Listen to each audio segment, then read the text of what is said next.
তুমি কি আবার বাজার করে আসবে? ও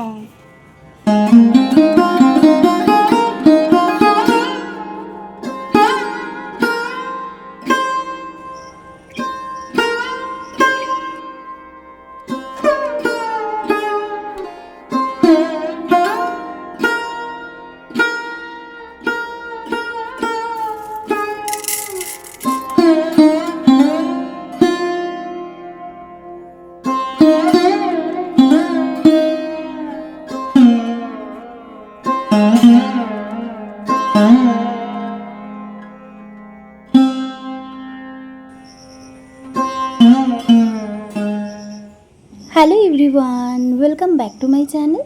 কেমন আছো তোমরা সবাই? আশা করছি সবাই খুব ভালো আছো, আমরাও ভালো আছি। আজ হলো রবিবার, আজ জামাই ষষ্ঠী। না, তবে এবছর আমাদের বাড়িতে একটা দিনে জামাই ষষ্ঠী পালন হচ্ছে না। এবছর আমাদের বাড়িতে দুটো দিন মিলিয়ে জামাই ষষ্ঠী পালন হচ্ছে, জানো কেন বলো তো?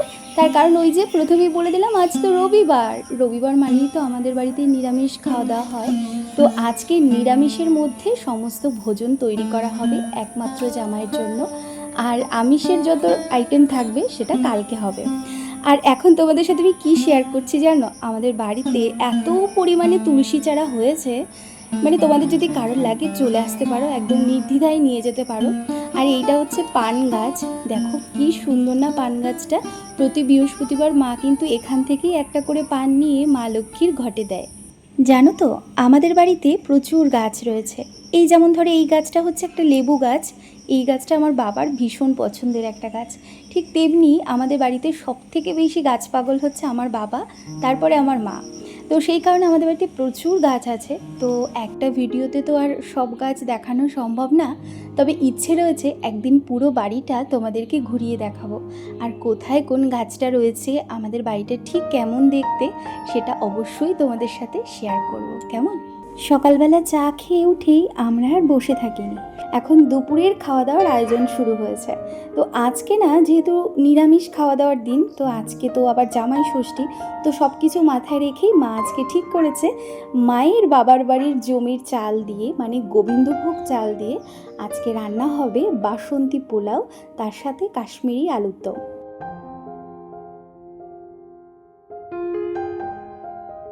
ও আচ্ছা আচ্ছা, কিনে ভাঙিয়ে এনেছে। ফেসবুক খুললে ধাপে ধাপে কত মানুষের কত রকম কত কিছু দেখা যায়। হ্যাঁ, এই বাসন্তী পোলাওটা আমার মা, আমার বড়বাবু, আমি, আমার ভাই, আমরা চারজনই ভীষণ পছন্দ করি জানো। তবে আমার বাবা একদমই পছন্দ করে না। কিন্তু আজকে যেই শুনলো যে আজকে বাসন্তী পোলাও হচ্ছে, আর সেই বাসন্তী পোলাও খাওয়ার জন্য আমি নিজের হাতে আবার কাশ্মীরি আলুর দম রান্না করছি, শোনার মাত্রই এক কথায় বলছে, হ্যাঁ আমি আজকে খাবো, তোমরা কেউ চিন্তা করো না, আজকে আর আমার জন্য তোমাদের অন্য কোনো কিছুর আয়োজন করতে হবে না। যেহেতু বাবা সাদা ভাত ছাড়া কোনো কিছুই তেমন একটা পছন্দ করে না, তাই আমাদের বাড়িতে অন্য সমস্ত কিছু যখনই হয়, বাবার জন্য দুটো সাদা ভাতের আয়োজন অবশ্যই করতে হয়। তুমি কি আবার বাজার করে আসবে? ও থাক, আমি দিয়ে নিচ্ছি। ও এই আদা টাদাগুলো লাগবে বলছে। ও আচ্ছা আচ্ছা, হ্যাঁ।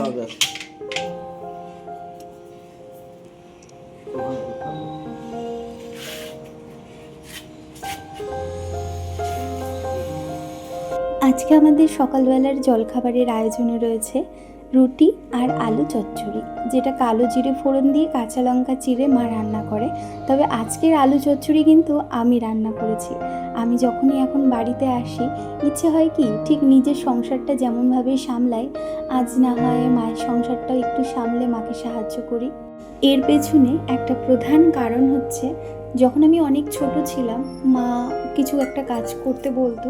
যদিও ছোট থেকে মা আমাকে কোনো কাজ করাতো না, কারণ আমি পড়াশুনো করতে ভালোবাসতাম বলে মা আমাকে পড়তে দিতে চাইতো।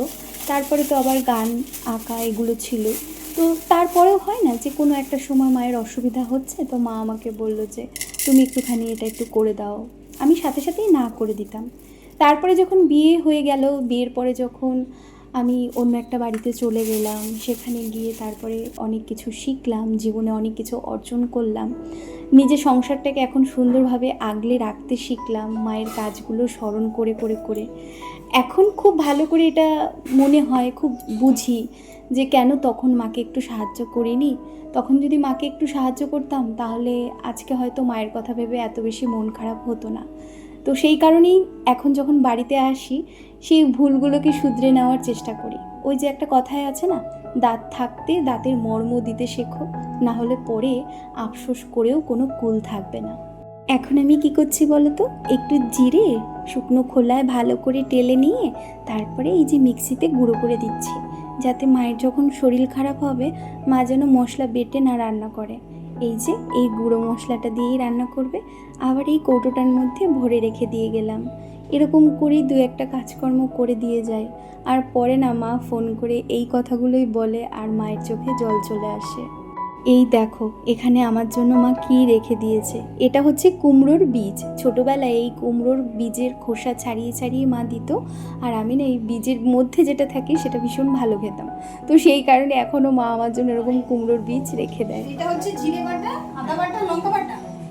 আর ওইটা তাহলে দেবো না, ওইটা এই জিরে বাটাটা দেবো না, এটাও দিয়ে দেবো।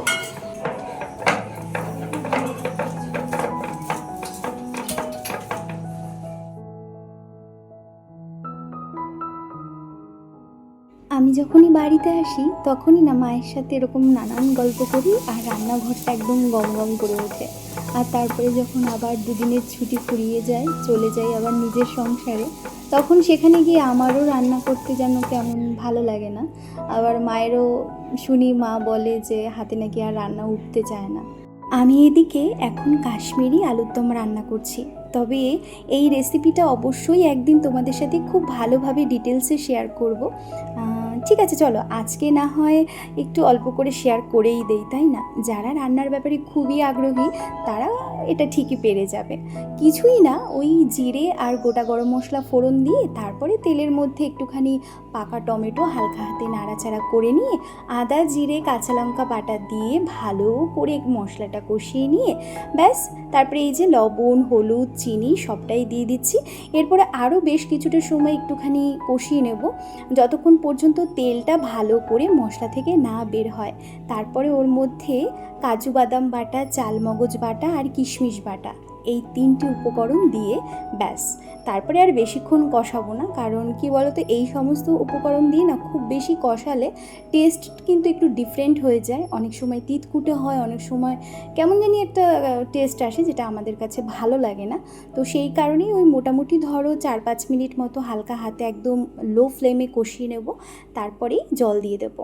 ব্যাস, নামানোর আগে একটু ঘি গরম মশলা দিয়ে তারপরে আলুর দমটা নামিয়ে নিলেই হয়ে যাবে। ওদিকে আলুর দমটা একেবারে এখন শেষ পর্যায়ে এসে পৌঁছেছে, আর কিছুক্ষণ পরেই গরম মশলার ঘি দিলেই হয়ে যাবে। তো ততক্ষণে ভাবলাম যে আলুর দমটা ফুটতে লাগুক, আর আমি এদিকে ওই যে বাসন্তী পোলাওয়ের যে ম্যারিনেটটা করতে হবে সেইটা করতে চলে এসেছি।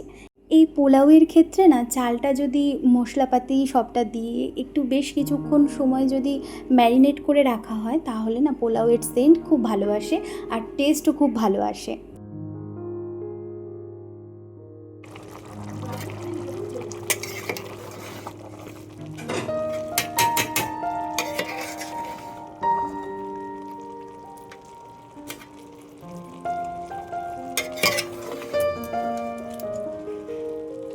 আজকে আমার মা এই পোলাওটা রান্না হতে হতে কতবার যে একই কথা বলছে তার কোনো ঠিক নেই।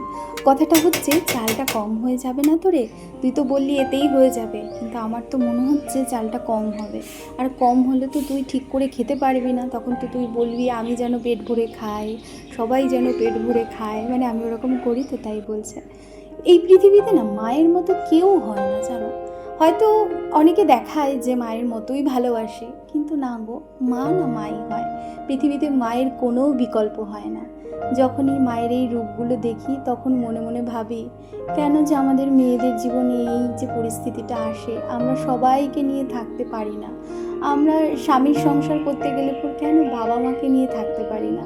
কিন্তু দেখো স্বামীরা কিন্তু চাইলে, মানে পুরুষ চাইলে, তারা কিন্তু অনেক ক্ষেত্রেই দেখা যায় যে বাবা মা স্ত্রী সন্তান সবাইকে নিয়ে থাকে, কিন্তু মেয়েরা কিন্তু সেটা পারে না। এই সমাজে যে কারা এই নিয়মগুলো চালু করেছিল আমি শুধু তাই ভাবি।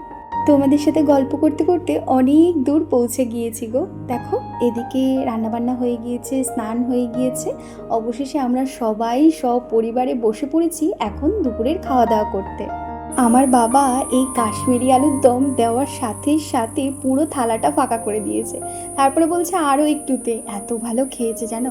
আর সত্যি কথা বলতে মাও মুখে দিয়ে বলছে যে হ্যাঁ ভীষণ সুন্দর হয়েছে। আচ্ছা, আমাদের বাড়িতে কিন্তু যখনই এই বাসন্তী পোলাও রান্না হয় তখনই কিন্তু পোলাওয়ের সাথে এরকম কাঁচা বাদাম ভেজে নেওয়া হয়, আর প্রত্যেকটা গ্রাসে একটা করে এরকম ওই 2-1টা করে কাঁচা বাদাম ফুটিয়ে তারপরে আমরা গ্রাসগুলো মুখে দিই। ভীষণ সুন্দর লাগে। জানি না তোমরা কারা কারা বাদাম খেতে পছন্দ করো, তবে আমাদের বাড়িতে কিন্তু এইভাবেই আমরা বাসন্তী পোলাও খাওয়ার চেষ্টা করি। এইটা নাকি মা ছোটোবেলা থেকে এভাবে খেত, মানে আমার দিদা মাকে এভাবে খাওয়া শিখিয়েছে, আর এখন মা আমাকে শিখিয়েছে, আমারও বেশ ভালো লাগে। যাই হোক, শেষ পাতের জন্য রয়েছে দই, যেটা জামাইয়ের ভীষণ পছন্দের একটা খাবার, তাই জামাইয়ের জন্য তো এই আয়োজনটুকু করতেই হবে। আজকে জামাই ষষ্ঠী বলে কথা। আর এদিকে কিন্তু মা জামাইকেও খেতে দিয়ে দিয়েছে, জামাইও তাই বসে পড়েছে জামাই ষষ্ঠীর প্রথম পর্বে। দেখা যাক জামাই আজকে খাওয়া দাওয়া করে কি বলে। আর শেষ পাতে কিন্তু দইয়ের সাথে অবশ্যই রসমালাই রয়েছে।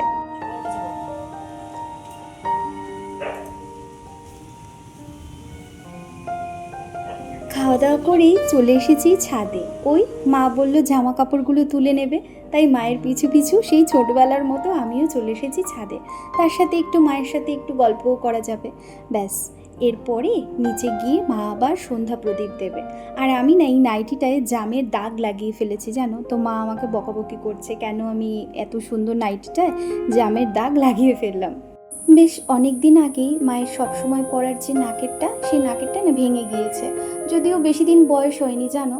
তো সেই কারণেই মা বলছে কি যে সন্ধ্যা পুজো দিয়ে তারপরে কি যাবি নাকি একটু বাজারে, তাহলে একটা নাকের কিনে নিয়ে আসতাম। তো আমি মাকে বলছি মা যে পরিমাণ হাওয়া দিচ্ছে, যদি বৃষ্টি না হয় তাহলে অবশ্যই যাব, বৃষ্টি হলে আর কি করেই বা যাব। তো দেখা যাক এখন কি হয়। তবে চলো আজকের মতো তোমাদেরকে এখানেই বিদায় জানাচ্ছি। তোমরা সবাই খুব খুব ভালো থেকো, সুস্থ থেকো। তোমাদের সকলের সাথে দেখা হচ্ছে পরবর্তী ব্লগে। ততক্ষণের জন্য তোমাদের সবাইকে টাটা।